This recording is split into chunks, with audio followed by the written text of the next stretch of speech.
ಇವತ್ತು ತಾವೆಲ್ಲರೂ ನೋಡ್ತಾ ಇದ್ರಿ, ಕಾಂಗ್ರೆಸ್ ಸರ್ಕಾರ ಅಧಿಕಾರಕ್ಕೆ ಬಂದ ನಂತರ ಇವತ್ತು ನಮ್ಮ ಕಂಪ್ಲಿ ಹಾಗೂ ಕುರುಗೋಡು ರೈತರನ್ನ ಬೀದಿಗೆ ತರಂತ ಕೆಲಸ ಇವತ್ತು ಕಾಂಗ್ರೆಸ್ ಸರ್ಕಾರ ಹಾಗೂ ಈ ಭಾಗದ ಶಾಸಕರಾದಂಥ ಗಣೇಶ್ ಅವರು ಮಾಡಿದ್ದಾರೆ.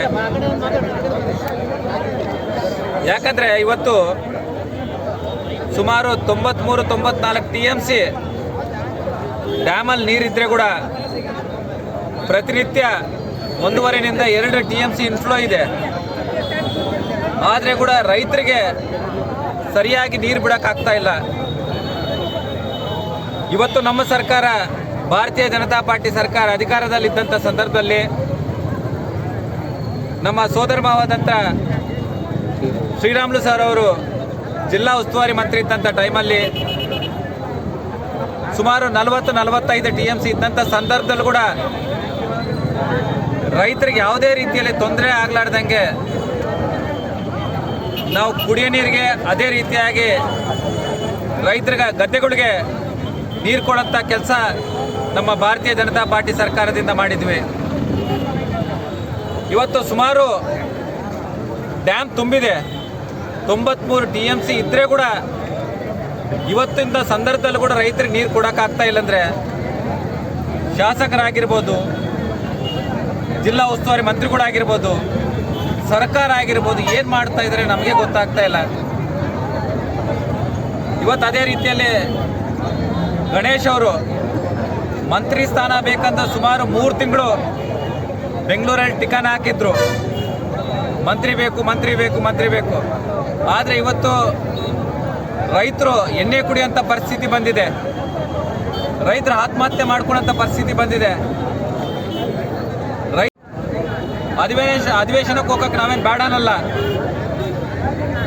ಅಧಿವೇಶನಕ್ಕೆ ಅಟೆಂಡ್ ಆಗ್ರಿ. ಮೊದಲನೇದಾಗಿ ರೈತರ ಸಮಸ್ಯೆ ಬಗೆಹರಿಸಿ ಅಧಿವೇಶನ ಅಟೆಂಡ್ ಆಗ್ರಿ. ಇವತ್ತು ನಿಮ್ಮ ಸರ್ಕಾರ ಇದೆ, ನಿಮ್ಮ ಮಂತ್ರಿಗಳಿದ್ದಾರೆ, ನಿಮ್ಮ ಸಂಸದರಿದ್ದಾರೆ, ನೀವು ಶಾಸಕರಾಗಿದ್ದೀರಿ, ಎಲ್ಲ ಒಟ್ಟಾರೆ ಎಲ್ಲ ಕಾಂಗ್ರೆಸ್ ಇದೆ. ಆದರೆ ರೈತರಿಗೆ ಯಾವ ರೀತಿ ಯಾಕೆ ಹಿಂಗೆ ಸಮಸ್ಯೆ ಕೊಡೋಂಥ ಕೆಲಸ ತಾವು ಮಾಡ್ತಾ ಇದ್ದೀರಿ?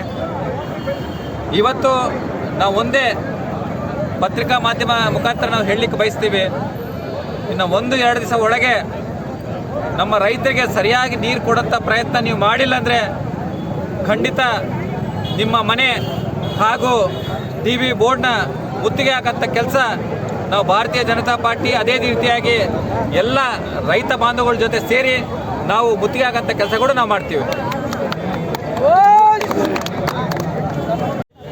ಸಾಮಾನ್ಯವಾದಂಥ ಜನರಿಗೆ SC ಜನಾಂಗಕ್ಕೆ ಮುಟ್ಟಬೇಕಾಗಿದ್ದ ದುಡ್ಡು ಇವತ್ತು 187 ಕೋಟಿ ರೂಪಾಯಿ ನಾಗೇಂದ್ರ ಅವರು ಯಾವ ರೀತಿ ಉಪಯೋಗಿಸಿದ್ದಾರೆ ಅಂತ ತಮ್ಮೆಲ್ಲರಿಗೂ ಗೊತ್ತಿದೆ ಈಗಾಗಲೇ.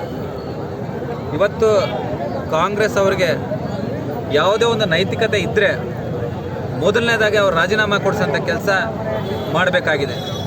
ಯಾಕಂದರೆ ಇವತ್ತು ನಮ್ಮ BJP ಸರ್ಕಾರದಲ್ಲಿದ್ದಂಥ ಸಂದರ್ಭದಲ್ಲಿ ಇವತ್ತು ST ಸಮಾಜಕ್ಕೆ ಸರ್ಕಾರ ರಜೆ ಘೋಷಣೆ ಮಾಡಿರೋದು ಸನ್ಮಾನ್ಯ BS ಯಡಿಯೂರಪ್ಪನವರು.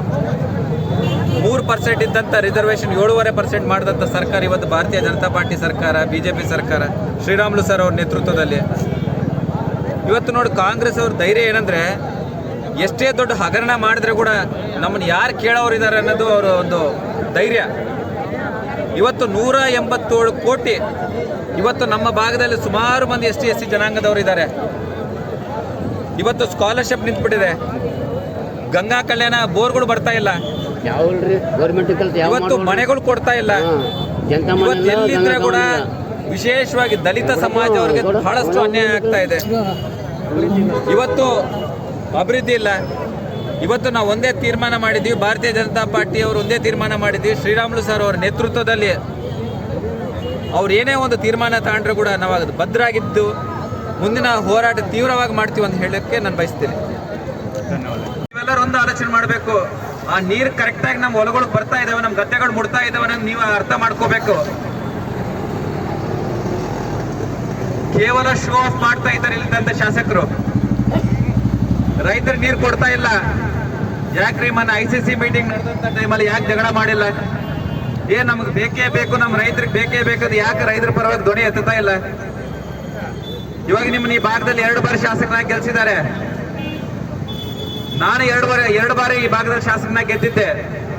ಬಟ್ ನಾನು ಈ ಭಾಗದಲ್ಲಿ ಶಾಸಕನಾಗಿದ್ದಂಥ ಟೈಮಲ್ಲಿ ಯಾವತ್ತೂ ರೈತರ ಬೀದಿಗೆ ಬರಲಾರ್ದಂಗೆ ನೋಡ್ಕೊಂಡಿದ್ದೀನಿ.